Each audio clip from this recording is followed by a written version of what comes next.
Hey everybody, welcome back. Today we're going to be doing a review of the Ninja Foodi Pro pressure cooker. So you ready? Let's get into this. One quick thing to note is that this review is based upon my personal opinion, along with all the things that I personally think are important and the features that I would be looking for if I was getting this device. One of the things I would recommend is that after watching our video, you would check out a couple of other creators' videos on YouTube and other social media platforms. That way you can make a really good informed buying decision for yourself. And really, that's the most important thing of all. Okay, let's get into the review. We'll open this up and see what all is included. First of all, this comes with a broiling rack. You can actually use this for air frying also. You've got a cooking and crisping plate. You'd be using this with the pressure cooker, and you can also put things on here if you want to try to crisp the bottoms of them as well. And you've got a 6.5 quart cooking pot that's got a non-stick surface on it. In addition to that, you have a pressure cooking lid, which would slide on just like this if you're going to pressure cook. And for a lot of the other functions of the pressure cooker, you can just swing the main lid closed. The Costco version of this that we're reviewing also comes with a glass lid, which you actually put over here just like that. You can use this with your slow cooker so you can see the contents without having to open the lid all the time. If yours doesn't come with this, you can always get it on the Ninja website as well. Inside the lid, you can see the heating element that's used for roasting and broiling. And also there's a fan back in here that you may or may not be able to see that's used for the air crisping. And up on top here, you can see a vent, and that's exactly what it sounds like. It's a vent. Also on the back of the pressure cooker here, there's a little reservoir that you use to pick up all the additional moisture. Be sure to empty this out once in a while or it gets really gross.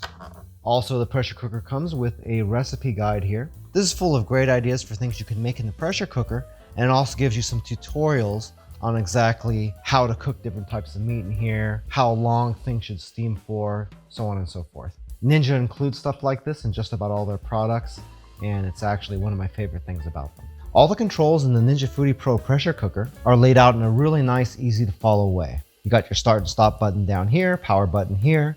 This button you turn on if you want to keep stuff warm and will come on automatically after you finish cooking most of the things in here. You have indicators as to whether the machine is actually steaming something or whether it is broiling something, and those will come on accordingly. And you also have your temperature adjustments and your cooking time that are independent for every one of these different functions. This machine is the Ninja FD305CO, the CO meaning it came from Costco, and it has 10 functions. Some of the machines in their line are a little bit bigger with more functions, and there's a couple that are a little bit smaller with less functions. But a lot of them can do the same basic things. This particular one can do pressure cooking, steaming, slow cooking, yogurt, sauteing, dehydrating, broiling, baking, air crisp and air fry, and sous vide.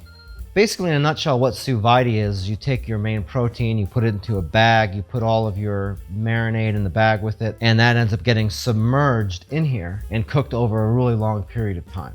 It's a French technique and does produce really great results. So just as an example, if we wanted to air crisp, we would hit the air crisp button, we would set our temperature, maybe to 400 degrees, set the amount of time we wanted to do this for, which may be 15 or so, and then you would just hit start and you'd pretty much be done. Just like that, you can see the indicator for the air crisper is turned on right here. You got this timer counting down, and when it gets done, it'll beep at you again and you'll be ready to go. For our review, we tested out 5 of the most popular functions that you'd get a pressure cooker for. That being pressure cooking, obviously, air crisping, dehydrating, steaming, and slow cooking. We tested the pressure cooking and air crisping features together. What that means is that we made recipes that call for using both features. First, we did a little bit of herb roasted chicken breast. That process was pretty easy. All we had to do was put the crisper plate down in the pressure cooker, lay in all of our chicken breasts, mix some seasoning in with some chicken stock, making sure not to use so much liquid that it would submerge the crisping plate. After that, all we had to do was pressure cook it for about 20 minutes or so. And when that completed, we just removed the pressure cooking lid, brushed a little bit of oil and a little bit of extra seasoning over the tops of the chicken, closed it back up, and finished it with the air crisper.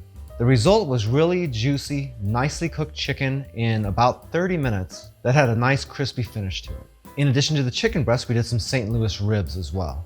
With that, it was a very similar process. Once again, you got the air crisper plate down in there, but you got to cut your ribs into sections and stand them on end to fit into the pressure cooker. Instead of the chicken stock, we used a little bit of beer, closed it all up, pressure cooked it for a little while, And then it was over to the air crisping lid, stopping a couple of times during the process to open the machine up and brush some barbecue sauce onto the ribs. And as you can see, the finished product on this was outstanding. I mean, this was way better than I was expecting it to be. And those ribs came really close to being as good as cooking them outside on the grill. Hey, by the way, if this is your first time here and you want to learn some cool new recipes, get some great cooking tips and tricks and all sorts of other kitchen related things, then start now by subscribing to the channel and clicking the notification bell so you never miss a thing. Next, we went ahead and steamed some vegetables. That does use the pressure cooker lid. To me, if you're doing a small amount of vegetables, this comes in really handy because it can do them very quick and there's not a lot of cleanup. But I feel like the machine doesn't hold quite enough to really do a lot of vegetables if you want to do like an entire bag of broccoli or something like that. Also, I personally just prefer sauteed vegetables in a pan. But as steamed vegetables go, they came out really nice and the actual steaming process only took a few minutes. Next, we moved on to the dehydrator. For this, we decided to make some beef jerky. So we sliced up some beef, let it marinate for several hours in the refrigerator, and then loaded up our dehydrating rack. To dehydrate stuff, you could use a combination of the broiling rack and the crisper plate, but in our case, we went ahead and picked up an actual dehydrating rack for this. The main advantage of doing that is capacity. The rack we got has 5 different levels, which means you could take 10 to 15 pieces of meat and dehydrate them all at one time. If that's something that interests you, we do have a link to that dehydrating rack in the description of the video as well. Anyway, we went ahead and loaded up the pressure cooker, set it to dehydrate, and about 10 hours or so later, this is what we got. Nice, dry, delicious teriyaki beef jerky. And I'll tell you what, that jerky's as good as any that I've ever had. The last thing we tried was a slow cook function, and we basically used that more like a crock pot. I kept this really simple. I just took a whole bunch of frozen chicken breast strips, threw them in the pot with some herbs and chicken stock, set it to slow cook for 8 hours and walked away.